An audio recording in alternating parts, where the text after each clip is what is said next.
Welcome back to another FPL video. Today we're looking ahead to Double Gameweek 20 and highlighting 12 players to buy, hold, sell and skip. If you disagree with any of my selections or you want to put forward your own names, then be sure to do that in the comment section down below. And if you want a full breakdown of the Double Gameweeks, including Gameweek 20 and the 4 teams that will double, then check out my best wildcard team video. There's one more update actually that's happened since the recording of the last video that I want to briefly mention before moving on to the 12 players that we want to talk about in detail with their stats and their ownership and many other factors, and talking about what we should do with each one of those single players. So be sure to drop this video a like if you end up enjoying it. Let's get this to over 300, and we're also looking to push on towards 20,000 subscribers and beyond, so that'd be greatly appreciated. But without further ado, let's get straight into this video.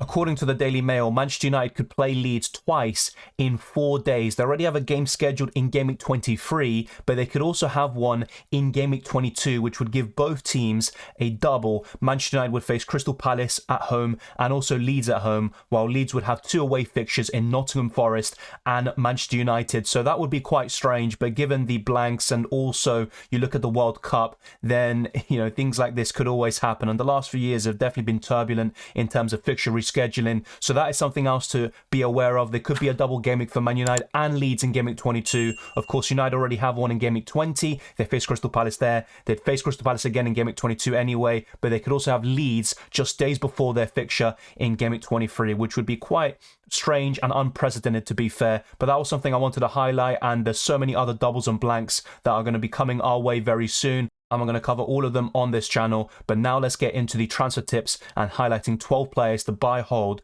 sell and skip. Only Erling Haaland has scored more points than Harry Kane this season, and there's only a 17-point difference between the two, so it just goes to show how well Harry Kane has started this season. He's got 15 goals and 4 assists, and he's well on course to break the kind of 23-goal barrier set by Heung-min Son and Mohamed Salah last season, the 2 Golden Boot winners. So you'd expect Harry Kane and Haaland to easily break that, and it will be a stiff competition, you could say, for the Golden Boot, although you would still give Erling Haaland the upper hand. And also in terms of the captaincy in Game Week 20, I firmly believe that Haaland and Kane are by far the best options this week, despite some potential good outsider shouts like De Bruyne, Riyad Mahrez, and you could maybe add 1 or 2 others to the list as well. But Harry Kane will be facing Arsenal, then Man City, but bear in mind, if he picks up a yellow card in the North London derby, then he will be suspended for the second game in Game Week 20, which would be a repeat of Mitrovic in Game Week 19. That's the only doubt I would really have about Harry Kane. His ownership is around 30.3% at the time of this recording. I think that's fairly decent, and most managers don't have Harry Kane. I think he's the best premium in the game, with the exception of Erling Haaland, and I would go for both of them. I think one of the key differences in my situation, going from around 1.1 million in Game Week 17 to 300k in Game Week 20, is because of Harry Kane and the difference he has made. He's a great captaincy option. I am considering putting the armband on him and being very aggressive. I think the only thing that would put me off is the yellow card suspension risk, but look at those stats. They're comparable to Erling Haaland. We talked about this in recent streams. They both have actually the exact same number of shots overall, a similar amount of shots on target. You look at the XG, expected assists, big chances, all of that is very similar actually, and the only thing that's really different is key passes, where Harry Kane is significantly better than Erling Haaland. But honestly, I would go for Harry Kane as a premium option. I think he's far better than the likes of De Bruyne, Mohamed Salah in the long term. And when you look at midfielders, there's so many budget options that offer insane value, and whilst you have Mitrovic and Tony up front, I still think it's worth the extra millions to go for someone like Harry Kane.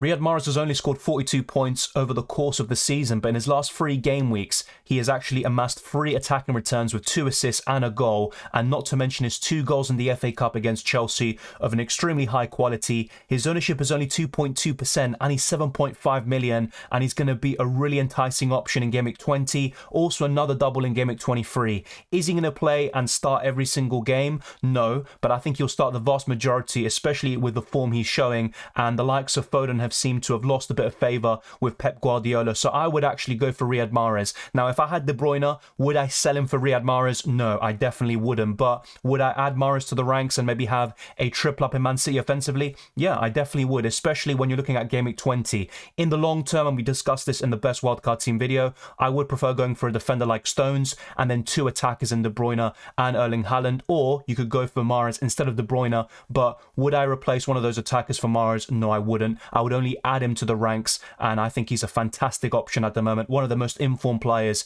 in the Premier League. His stats aren't anything special, and he had a very poor start to the season, but he's been getting better and better. And since the World Cup, and we've had this restart since Game Week 17, Mahrez has been one of the very best options in the game, and I'd highly consider him. He's very cheap, and I think he'll do the job for you, especially in the double game weeks to come.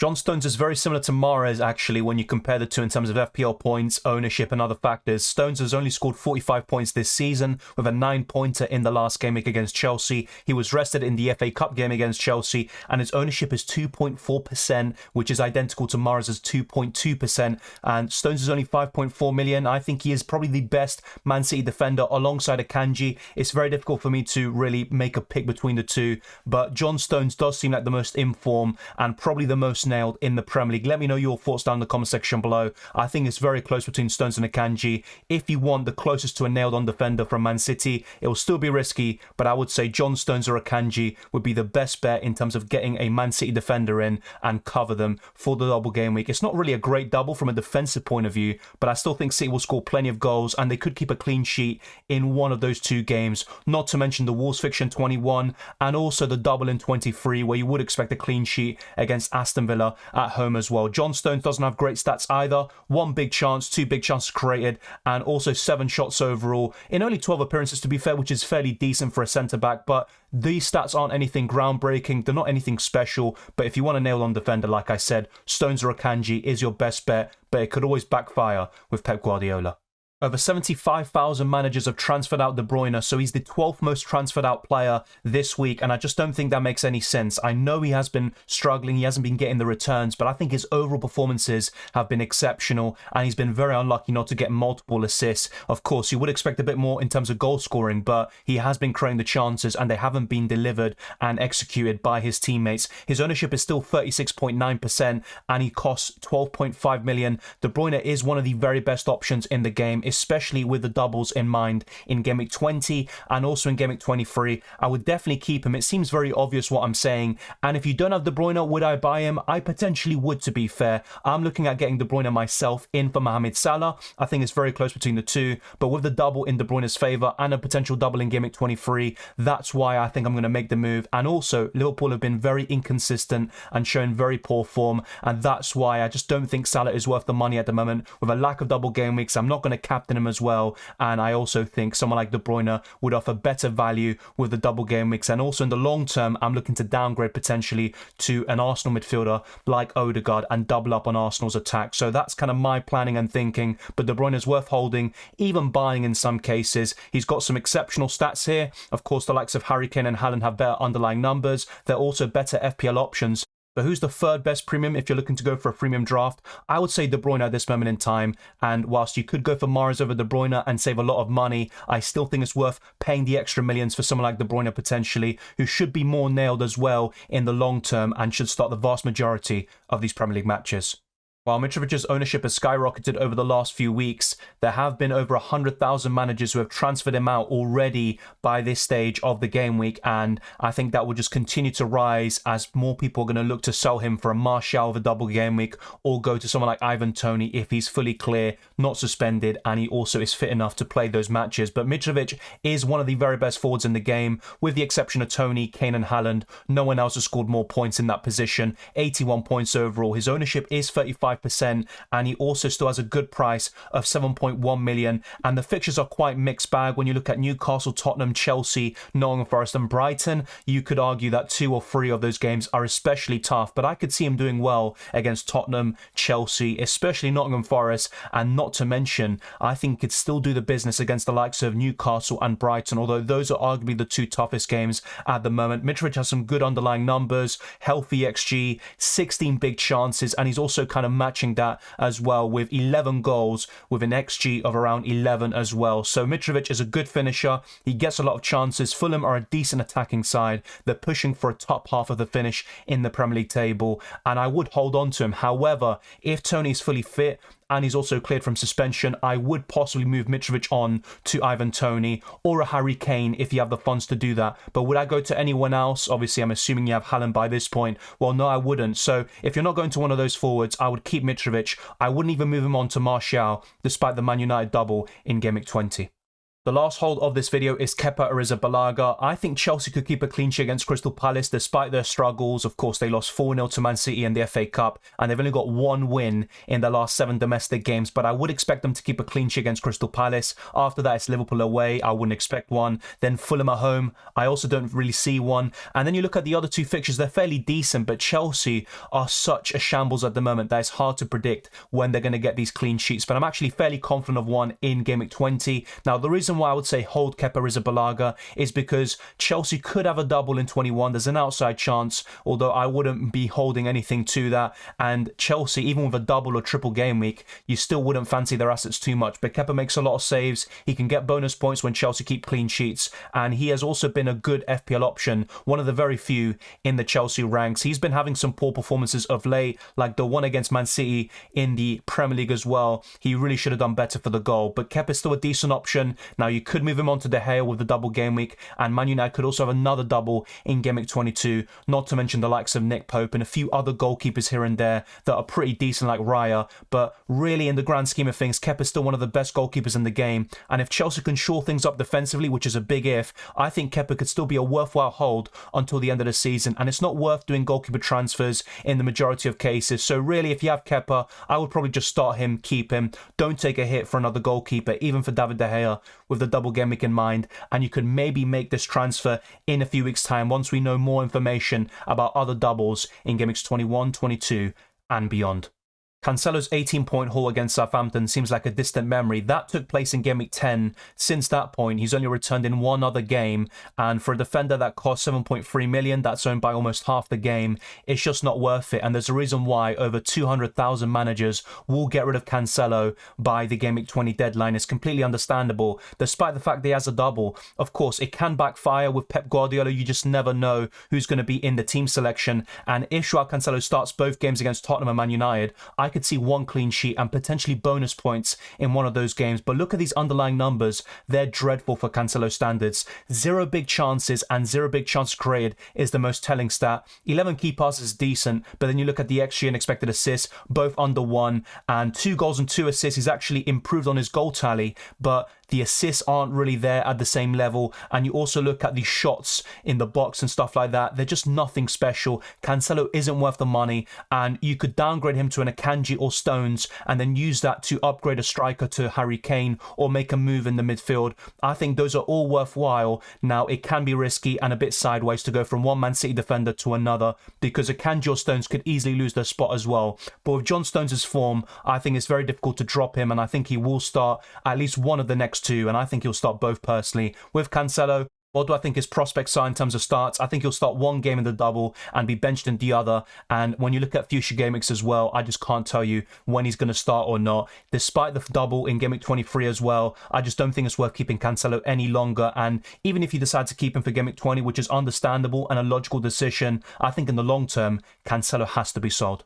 Phil Foden was looking like one of the very best FPL options in midfield at one stage of the season. He scored a hat-trick against Man United. He was showing some good form, very consistent, a constant threat for Man City down the wings. And he also scored against Liverpool. That goal was disallowed, and since then, he just hasn't started enough games. And as a result, I would sell him. He did score in the FA Cup against Chelsea, and I think he's a quality player. He deserves far more starts and minutes, but he's not getting them. 7 goals and 4 assists in 17 games is decent, especially when you look at the minutes played. And he's got some decent underlying numbers, nothing special, but I still think they're fairly decent. His ownership is 15% and he costs 8.2 million, and he's actually the 10th most transferred out player this week, despite the double in Game Week 20 and another one in Game Week 23. I would personally sell Phil Foden and go to another Man City midfielder potentially, like Riyad Mahrez, who is more in form, is getting far more minutes, and is a better FPL option at the moment, at least for the foreseeable future. With Phil Foden, I think he is one of the very best options in the game when he gets the minutes, but that isn't the case right now, and that's why I think he's worth selling. Now it's up to you with your situations and going into Game Week 20 with the likes of Cancelo and Foden. Are you willing to keep them just in case they get one start and they could do really well in that one start? Or are you looking to sell and just go for someone else long term who's going to be more nailed on? And that might mean not going for Man City players in the midfield or in the defence. So that's something else you have to be weighing up as well. But I ultimately would consider selling Foden and Cancelo if I had them, even in Game Week 20, and just look to go for more nailed on players because their minutes are just far too much of a concern. Darwin Nunez has potential, there's no denying that. He gets into some really good positions. He also causes constant problems for the opposition defenders. But is he worth the money? 8.9 million? No. And there's a reason why he's the 6th most transferred out player this week. And there could be a case of over 200,000 managers getting rid of him. He costs 8.9 million and he's just not worth it. 19 big chances is an exceptional stat, but he's missed 15 of them. That's even more exceptional, but in the wrong sort of way. He's just not a great finisher. He's very erratic, and he has had moments. Like in Game Week 16, I got him in for Wilson, one of the best transfers I've made all season. I gained 12 points from that decision. But in the long term, is he someone I would trust to have him in my team constantly? No, that's the simple answer to that. And in terms of strikers, I would prefer Tony, Haaland, Harry Kane. Those are the 3 best strikers in the game. Then I would say Nketiah is looking in really good form. He's a good finisher, and I could see him getting plenty of points, especially with Arsenal having doubles very soon as well. And you also have the likes of Martial with a double. I am not a big fan of Martial in terms of FPL, but with the double in mind, and he's significantly cheaper, I would also prefer him over Darwin Nunez, not to mention Mitrovic, who has been great all season. So I just don't think there's a space for Darwin Nunez in our FPL teams, and I would look to sell him. I know his ownership is appealing and he's always got the potential to score big, but he's not fulfilling it because of his erratic finishing. During pre-season, we were all talking about how Trent should be priced at 8 million or even 8.5. In the end, it looks like he was overpriced, even just at 7.5 million. He's gone down. He's only 7.3 at this moment in time, and his ownership is 17.7%. Now, at one stage of this season, he could be a really good FPL option. The same goes for Robertson, and he has amassed 13 points in his last 2 game weeks, but I still don't think it's worth it. Liverpool don't keep clean sheets on the road, and even at Anfield, they're just not that secure defensively, and you're just really relying on attack and returns and bonus points. And for a defender around 7 million, it's just not worth it. You could go for Newcastle defenders like Trippier, Botman, Fabian Schär, who all cost far less and they get way more points in clean sheets. You look at Arsenal defenders like Ben White, Saliba and Gabriel, the same thing could be said about them. And even Luke Shaw right now is looking like a great FPL option, and he's going to get more points from now until the end of the season compared to Trent. So I just can't bring myself to recommend him. You also look at the upcoming fixtures. I don't see too many clean sheets, maybe 2 of the next 5, and that's being quite hopeful and optimistic. But Trent, good underlying numbers. I like him in general as an FPL option. He's one of the very best in history, but for this season, at this stage of the competition, I just don't think it's worth going for him, and he's just not worth the money. There are no Premier League stats to talk about just yet with Cody Gakpo, but he's a really good in terms of goals and assists when you look at all competitions. For the Netherlands, he scored in every single group stage game at the World Cup, and after that, he did slowly kind of tail off, and he was anonymous in certain games, especially the big ones in the round of 16 and the quarterfinals. But for PSV Eindhoven, he has been exceptional all season, and his numbers are simply breathtaking. So for PSV, he's got 13 goals and 17 assists in 25 appearances this season, and I think he's a very consistent player when you look at the numbers. Beyond that, does he offer enough in other areas of the game? Maybe not, and that's something for him to improve at. But what we're focused on in FPL are the numbers. How many goals and assists can he get? And my main concern with him is how quickly can he adapt to this Liverpool side, which is a struggling one at that. And as we talked about with Trent, some pretty tough fixtures coming up. I think Gakpo will be quite nailed on, but it might take him some time to adapt to the league. And with Liverpool struggling, some tough games coming up, I would rather just skip, wait and see first, and then potentially add him to our ranks later on. When you look at midfielders around 8 million, like Cody Gakpo, you've got Saka, Martinelli, Odegaard, Almiron, Rashford. I think they all offer far better value. They'll get more points from now until the end of the season. Of course, if Gakpo shows some form or some signs of him potentially getting some big returns in the future, then of course I'd love to recommend him. But at this stage, would I buy him in early just to be ahead of the curve as he has 0.8% ownership? No, because he's got Brighton away, Chelsea at home, Wolves away, and then some tough games after that like Newcastle away in Game Week 24. I just don't think it's worth going for Gakpo right now. It's a wait and see. He could become a really good FPL option in the future, but I wouldn't go for him just yet. The final player we're going to be covering today is Diogo Dalo. I think he was Man United's best defender from an FPL perspective before his injury and before the World Cup, of course. And he is coming back, and I think he will get back into the side eventually, but I'm not sure exactly when that will be. My initial prediction was that he would return in Game Week 20, and that could be the case. And if he does, then he could be a really good FPL option. But my main concern is that Malacia and Wan-Bissaka have been playing extremely well, and it's difficult to replace one of them, even for Diogo Dalo, who was one of United's best defenders defenders across the first half of the season. He's got some decent underlying numbers, but what I like about him more importantly is the bonus points. He's got 12 bonus points this season, and remember, he hasn't played since game week 17, so I think he can be a really good FPL option, but unless we get some murmurings about him starting in game week 20 and reclaiming a spot like it was once his, of course, he was completely nailed on at one stage. Before that happens, I just would skip him and go for more nailed on defenders right now because he's coming back from an injury, he might be managed, and it might take him some time to displace the likes of Malacia and Wan-Bissaka in my opinion. Let me know your thoughts. Maybe a Man United fan will disagree and you'll know more about Man United, of course, than I would. And look, if he's in form, if he's getting back into his place, I would really like him as an option. You could even double up with Dalo and Shaw and then go for Rashford as your triple up in Man United. But right now, I would play it safe, and if you really want a triple up in Man United, then I would go for David De Gea in goal, then go for Shaw and Rashford, or maybe even go for a Martial up front or something along those lines. But right now, I'm just not convinced that Dalo would just get back into the starting 11 as if nothing happened, and he won't have some minutes being managed at least. So that's just my opinion right now. I could be completely wrong, and this is probably the one I'm least sure about when we talk about the players to buy, hold, sell and skip. Well, that's it. We covered 12 players today. Let me know your thoughts if you disagree with any of them. I think Dalo is the most contentious, and I would understand if you do disagree with me on that one. If you ended up enjoying this video or finding it useful, then be sure to smash the like button and subscribe for new. Let's get this video to over 300 likes, and let's keep on pushing towards 20,000 subscribers. You can follow me on Twitter and Instagram, DylanRCM, and you can also become a patron or a channel member. The link's on the description below, patreon.com/DylanRCM. And not only that, you can also join the FPL League and the Discord server, so check the links in the description below. I would highly recommend it, and I wish you all the best for the rest of the FPL season. Good luck in Game Week 20, and enjoy the football. I'll see you very soon.